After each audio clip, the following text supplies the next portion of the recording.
안녕하세요. 정호의 묵상의 황용환 목사입니다. 어느덧 11월의 마지막 날 30일 목요일 정오를 보내고 있습니다.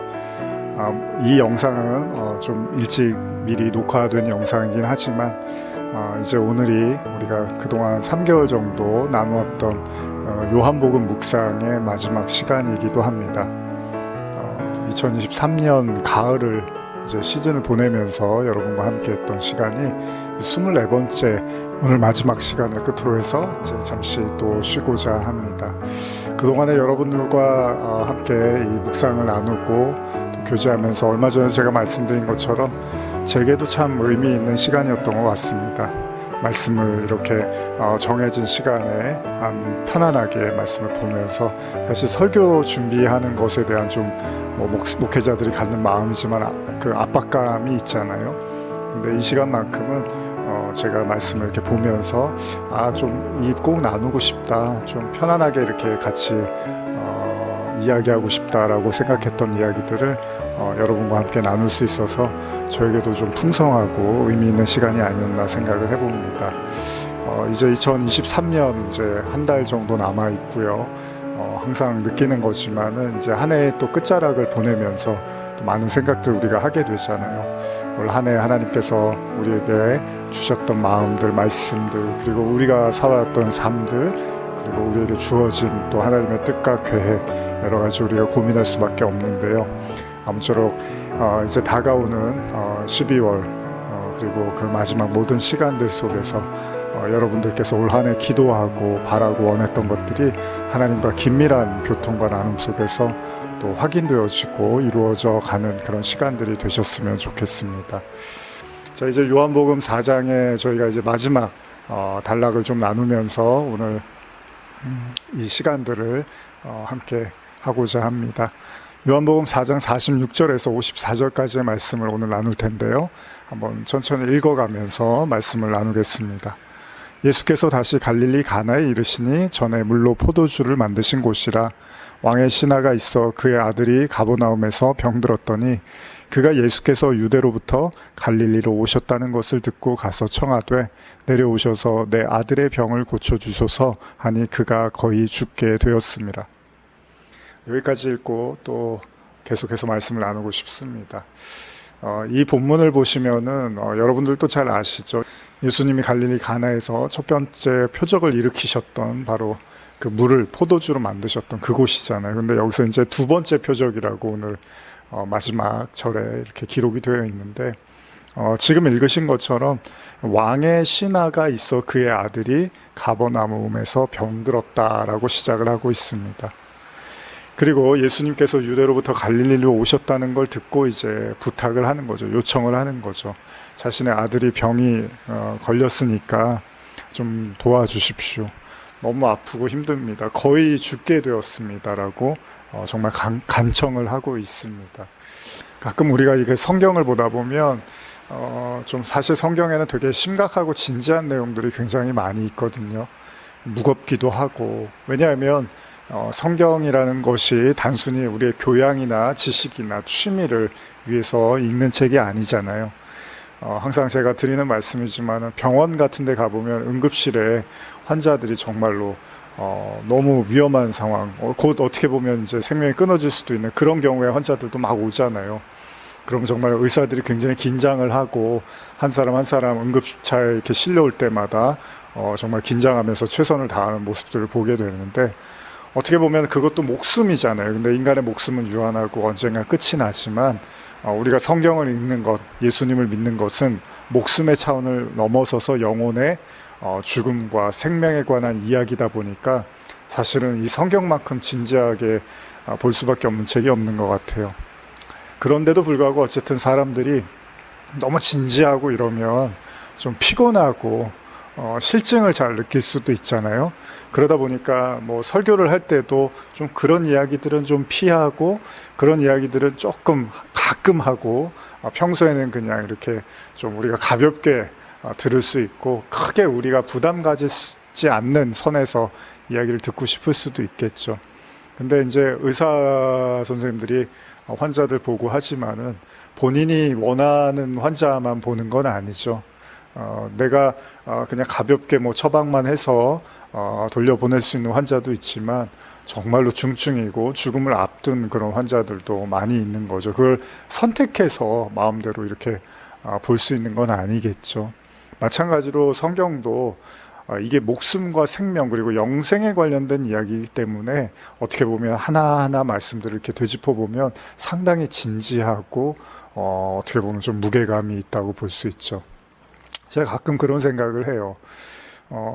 우리가 이제 신앙을 너무 자연스럽게 생각하다 보면 나는 예수를 믿었으니까 천국에 가고 예수를 안 믿는 사람들은 안타깝지만 지옥에 가지. 근데 뭐 어떡하겠어. 나는 믿었으니까 이제 다행이고 안 믿는 사람은 참 안타깝지만 할 수 없다. 이렇게 생각을 하는데 정말로 우리가 천국이 영원하고 지옥이 영원하다라는 것을 믿는다면 너무 우리의 사후세계라든지 우리의 구원에 대해서 너무 가볍게 생각하는 건 아닐까 생각해요. 물론 예수님을 믿고 구원받는 건 맞습니다. 그리고 구원이 은혜라는 것도 맞지만 그 구원의 과정과 여정은 결코 가볍지만은 않다는 거죠.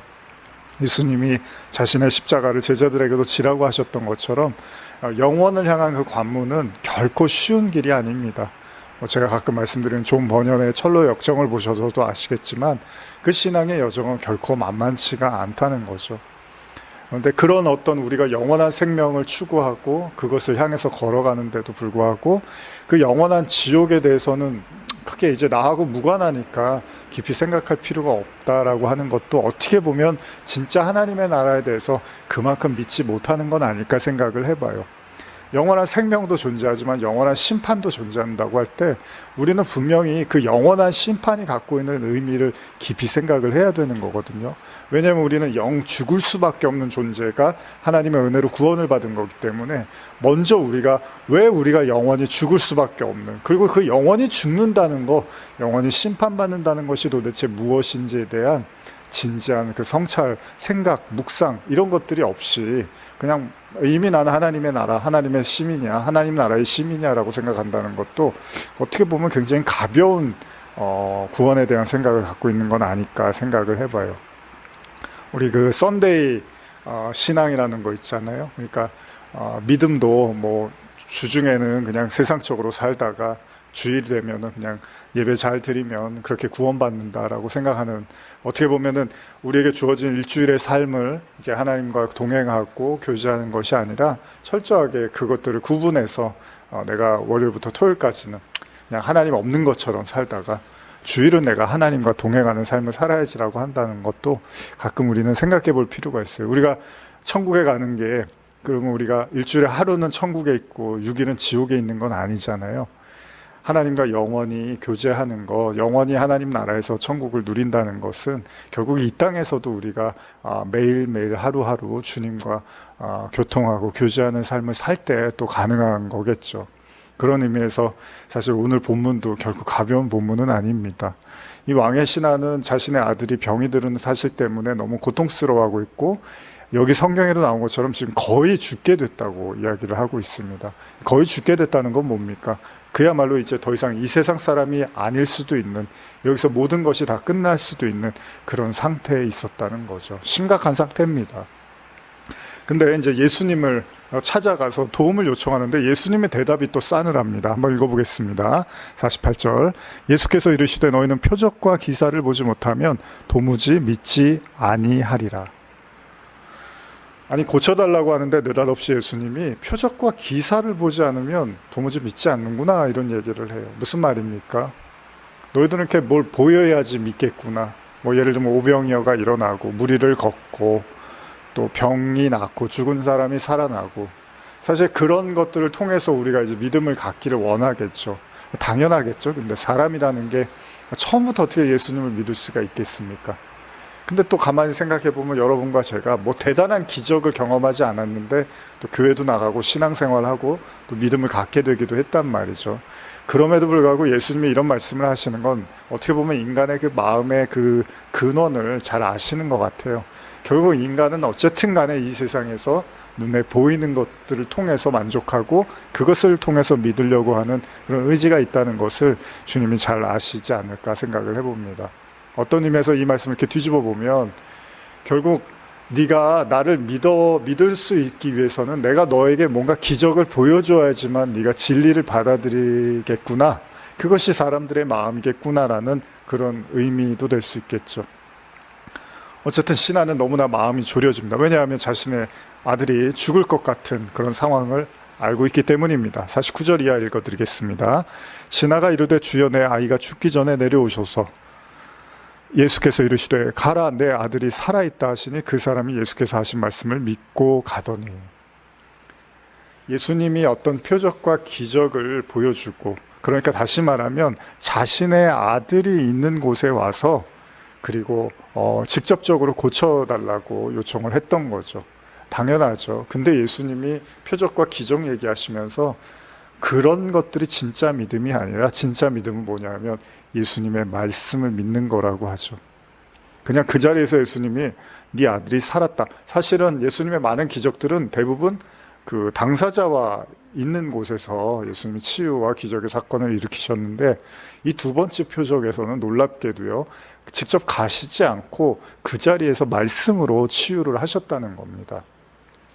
우리 그 요한복음 11장인가요? 보면은 죽은 나사로 이야기가 나오잖아요. 거기 보면은 나사로가 너무 이제 고통받다가 죽게 되니까 그 오누이들이 예수님을 이제 찾아가죠. 근데 또 예수님이 이 사건처럼 그래 그럼 나사로가 살았다라고 말씀으로 선포하시면 좋을 텐데 일부러 예수님이 죽을 때까지 기다렸다가 오시는 그런 이야기를 보게 되죠. 근데 정말 이 이야기는 다릅니다. 예수님이 그냥 말씀을 던지세요. 그리고 살았다고 얘기를 하시는 거죠. 그러니까 믿음이라는 게 뭘까? 믿음이라는 거는 예수님이 병을 고칠 수 있어. 예수님이 기적을 행하실 수 있어. 물론 이런 믿음도 우리가 필요하죠. 근데 진짜 오늘 이 두 번째 표적에서 주님이 말씀하시고 싶은 내용은 뭐냐 하면 우리가 그 예수님의 말씀 자체에 대한 신뢰를 갖는 거죠. 그게 어려운 것 같아요. 요즘 아브라함 이야기를 교회에서 나누고 있는데 아브라함이 처음 본토 친척 아비집을 떠나서 가나안 땅에 이르렀을 때 그 하나님이 언약을 던져주시고 그 언약을 이제 아브라함이 기다리잖아요. 근데 25년 동안 기다리는데 결국은 아브라함이 실수도 하고 이스마엘도 낳고 하잖아요. 그러니까 무슨 말이냐면 하나님의 말씀을 도저히 이제 믿기 힘든 상태까지 오게 된 거죠. 나중에 이제 하나님이 나타나셔서 이삭을 주시는 과정을 우리가 알고 있는데 참 그 말씀을 믿는다는 것, 다른 말로 언약을 믿는다는 거죠. 약속을 믿는다는 것. 이게 어떻게 보면 믿음의 가장 중요한 핵심이 아닐까 생각을 해봐요. 저와 여러분들 이렇게 말씀을 보잖아요. 그러면 이거는 오늘 나하고 별로 상관이 없는 말씀 같은데 지금 나한테 이 말씀은 별로 해당이 안 되는 것 같은데 라고 생각할 수도 있지만 어떤 구절을 읽을 때 근데 사실 성경에 있는 모든 말씀이 진리라고 우리가 믿는 건 그 말씀은 반드시 그대로 된다라고 믿는 거잖아요. 주님 제가 오랫동안 저희 어머니도 내가 병 낫기 위해서 기도했는데 이렇게 낫지를 않는다고. 그러니까 그런 우리가 경험들 많이 하잖아요. 내가 많이 기도했는데 결과적으로는 얻은 게 없습니다. 그러면은 우리가 뭔가 이건 주님이 잘못됐거나 우리가 잘못됐거나 한 거잖아요. 왜냐하면 우린 말씀을 보고서 기도를 했던 건데. 그럼에도 불구하고 좀 더 우리가 그 말씀을 깊이 주목해 볼 필요가 있다는 것은 단순히 물론 무엇이든지 구해라 그러면 내가 들어주겠다라고 하시면서 또 동시에 말씀 밑에 뭐라 하냐면 그러나 먼저 그 나라와 의를 구하라 또 이런 말씀을 넣어주셨어요. 그러니까 주님이 너희들이 원하는 걸 구할 수 있지만 그러나 먼저 구해야 될 걸 먼저 구하고 그 다음에 구해라라는 또 그런 의미들도 있단 말이죠. 어떻게 보면 말장난 같긴 하지만 그러나 말씀을 깊이 들여다보면 그 속에 더 중요한 뜻이 있다는 거죠. 예를 들면 유대인들은 율법주의에 빠져 있어서 율법 때문에 심지어 사람을 병을 고치고 죽은 사람을 살려내고 또 너무 배고픈 사람들이 음식을 먹고 이런 것들을 중요하게 보지 못하고 율법을 안 지켰다고 오히려 비난하고 책망하는 모습을 볼 수 있죠. 무슨 말입니까?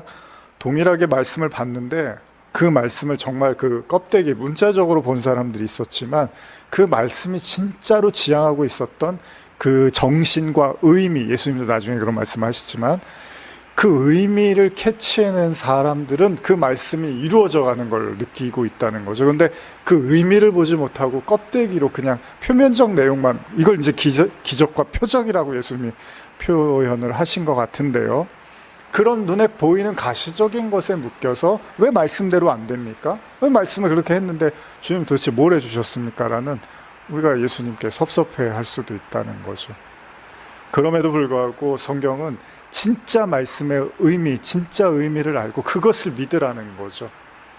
그냥 뭐 기도하다 답답해서 책을 딱 폈는데 뭐 믿는 자에게 능치 못함이 없어, 이게 나왔어요. 그래서 오늘 하는 일 다 잘 될 거야, 이런 식의 어떤 뭐 점괘를 보듯한 그런 말씀 말고요, 정말 그 말씀이 왜 무엇을 의미하고 있고 무엇을 우리에게 뜻하고 있는지에 대한 깊은 통찰과 묵상을 통해서 정말 그 말씀의 진리를 믿는 것, 그것이 정말 중요한 가르침이 아닐까 생각을 해봅니다.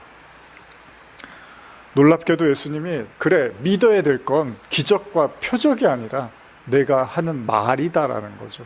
그 말이 나중에 예수님 내 말이 영이다라고 요한복음 6장에서 말씀을 하시죠. 그러니까 진짜 그 말씀, 그 영적인 살아있는 그 말씀의 의미를 믿고 따르라는 이야기를 하는 거죠. 왕의 신하는 자기 집에 와서 아이를 직접 고쳐줄 걸 기대했는데 예수님의 말씀으로 그냥 살았다라고 했습니다. 그러자 신하가 믿고 갔다고 기록이 되어 있습니다. 한번 계속 읽어볼게요. 51절에서 54절입니다. 내려가는 길에서 그 종들이 오다가 만나서 아이가 살아있다 하거늘 그 낳기 시작한 때를 물은즉 어제 7시에 열기가 떨어졌나이다 하는지라. 그의 아버지가 예수께서 내 아들이 살아있다 말씀하신 그때인 줄 알고 자기와 그 온 집안이 다 믿으니라. 이것은 예수께서 유대에서 갈릴리로 오신 후에 행하신 두 번째 표적이라. 놀랍게도 말씀을 하신 그때 자기가 돌아가는 길에 하인을 만나서 물어보니까 바로 그 7시, 7시에 열기가 떨어졌다고 이야기를 합니다.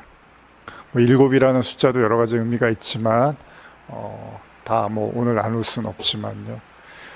결국은 예수님의 말씀 그 자체에 대한 능력, 그것을 믿는 것이 매우 중요하다라고 우리에게 가르쳐주고 있습니다. 제가 예전에 짤막한 그런 영상도 하나 만들었는데, 저는요 가장 고통스러울 때 제가 아무리 사방으로 뛰어도 뭔가 해결이 될 것 같지 않고 답이 보이지 않을 것 같고 이제 정말 절망의 암흑의 끝이라고 생각할 때 저를 살리는 건 항상 말씀이었던 것 같습니다. 그래서 우리 교회에 이제 이 이름 위에다가 표로 작게 말씀 나눈 공동체라고도 썼는데, 하나님이 말씀이라고도 하죠. 그러니까 이 말씀이 갖는 힘은요, 여러분, 우리가 예수님 사랑하고 하나님 사랑하고 우리가 뭔가 그런 마음을 갖고 하는 건 좋은데, 예수님이 그래요. 내 말이 영이다라고 하는 거예요. 그러니까 예수님의 말씀이 영으로 우리에게 존재하고 우리 안에 말씀으로 거하는 거란 말이죠. 그러니까 결국은 말씀대로 산다는 건 단순히 유대인들이 율법을 지키고 이런 차원을 넘어서서 그 말씀 안에 흐르고 있는 하나님의 영, 하나님의 마음을 우리가 캐치해서 우리 마음속으로 그 양식으로 쌓아둘 수 있는 것, 그것이 진짜 이제 생수고 생명이겠죠. 그게 진정한 양식이 되는 거겠죠. 근데 정말로 여러분들이 정말 크리스찬이라면, 성도라면요, 여러분들이 겪고 있는 모든 고난과 어려움과 그 절박함과 그 답답함 속에서 해결할 수 있는 유일한 열쇠는 하나님의 말씀밖에 없습니다. 그래서 이스라엘 백성들이 광야 40년 동안 만나를 주시는 거예요. 근데 그 만나는 단지 먹고 살기 위한 음식으로 주신 게 아니라, 예수님이 요한복음 6장에서도 말씀하시지만 그 하늘의 만나가 바로 생명의 떡이었던 거예요. 하나님의 말씀을 매일마다가 부어줬다는 상징적 의미로 보여준 거였죠. 그럼 우리를 살게 하는 건 하나님의 말씀입니다. 우리의 등불, 우리가 가야 될 길을 비춰주는 것도 하나님의 말씀입니다. 그리고 그 하나님의 말씀은 너무나 강력해서 우리 골수까지 쪼갤 만큼의 힘을 갖고도 있습니다. 어쩌면 우리에게 주신 하나님의 말씀이 어떻게 보면 우리가 살아갈 수 있는 가장 큰 힘이 되는 거죠. 그래서 우리는 너무 힘들고 어려울 때마다 그 말씀을 붙잡아야 됩니다. 뭘 봐야 되는데 모르겠는데요. 그럼 정말 성경 한 장이라도 펴서 읽기 시작하면 되는 거죠. 어디서부터요? 여러분들이 원하시는, 여러분들이 가장 쉽게 접근할 수 있는 그 책부터 한 장씩 읽어 나가는 거죠. 그리고 진지하게 고민하는 거죠. 도대체 이 말씀이 무슨 뜻일까? 무슨 의미일까? 내 삶에서 지금 이 말씀을 내가 어떻게 이해하고 적용해야 되는가? 왜냐하면 지금 왕의 신하한테만 말씀을 던져주신 게 아니고요, 우리에게도 성경이라는 말씀을 이미 주셨기 때문입니다. 그래서 그 성경은 펴서 여러분들이 진지하게 읽고 붙잡고 기도하면 그 말씀은 어느새 우리의 삶에서 우리의 모든 빗장을 풀어주고 우리가 가야 될 길을 가르쳐주고 결국 하나님의 나라로 인도해 주시는 놀라운 능력을 우리에게 보여주실 겁니다. 그래서 우리가 또 이렇게 말씀을 나눠 왔습니다. 마지막 시간, 우리 첫째 시간 혹시 기억나시나요? 제목이, 이렇게 썸네일의 제목이 무엇이었는지? 말씀이었죠. 오늘 이제 이 가을 시즌에, 2023년 가을 시즌에 요한복음 묵상을 마무리하면서 또 다시 여러분들께 도전하고 싶습니다. 결국 우리를 살리는 건 하나님의 말씀입니다. 가장 괴롭고 힘들 때마다 말씀 붙잡고 말씀 의지하고 또 말씀이 여러분들의 삶의 열쇠임을 잊지 않으셨으면 좋겠습니다. 그동안 함께 해주셔서 감사하고요. 또 말씀을 나눴던 모든 분들에게 하나님의 깊은 임재와 풍성한 사랑과 또 치료와 회복의 능력이 함께 하시기를 간절히 축복합니다. 또 우리는 다음 시즌에 또 기회가 될 때 여러분과 함께 말씀을 나누고자 합니다. 지금까지 너무 감사했습니다. 기도하시겠습니다. 하나님 아버지 감사합니다. 24번째 시간을 보내며 이제 한 시즌을 마무리합니다. 그동안 나누었던 말씀들이 우리 들으시는 우리 성도님들의 마음속에 생수가 되게 하시고 양식이 되게 하시고 또 영원한 구원을 향한 또 표지판이 되게 하셔서 결국 우리 모두에게 그 하나님의 나라가 또 결국 마지막 우리의 삶의 끝에서 또 이 말씀으로 인해서 우리 모두가 하나님의 나라에서 또 영원한 기쁨과 은혜를 나눌 수 있는 하늘 식구 되게 하여 주시옵소서. 인도하신 주님께 감사드리고 다시 한번 또 이 말씀 묵상에 함께한 모든 성도들을 축복하며 예수님의 이름으로 기도드립니다. 아멘.